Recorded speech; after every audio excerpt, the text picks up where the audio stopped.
إن الله خلق الإنسان في 7 وجعل طعامه في 7 ورفع فوقه 7 ووضع تحته 7 وأسجده على 7 وطوفه 7 وأسعاه 7 وأرماه 7 وجعل أيام الأسبوع 7 وجعل أبواب النار 7. 10 في 7 بكام؟ طب و70 ده إيه في القرآن الكريم؟ النهاية المطلقة يا شباب.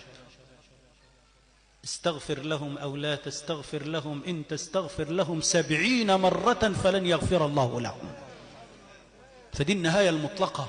يقول له أنا قلت لك الكلام ده 70 مرة قبل كده. وقال له 70؟ قال له بس قلت لك كتير. خد بالك، دي اسمها نهاية مطلقة، يعني جابها آخره معاه، فآخرها 7 70. قال له فسر يا ابن العباس، فسر. إن الله خلق الإنسان في 7 ولقد خلقنا الإنسان من سلالة من طين ثم جعلناه نطفة في قرار مكين ثم خلقنا النطفة علقة فخلقنا العلقة مضغة فخلقنا المضغة عظام فكسونا العظام لحم ثم أنشأناه خلقا آخر فتبارك الله أحسن الخالقين.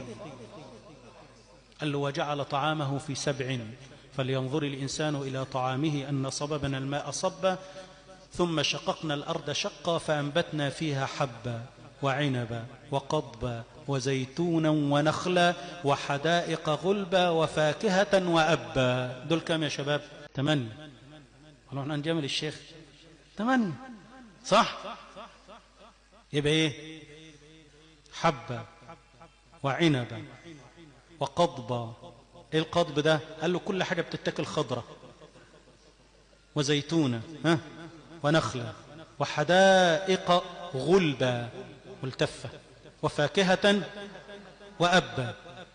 ال7 الأوائل دول طعام الإنسان، والأب ده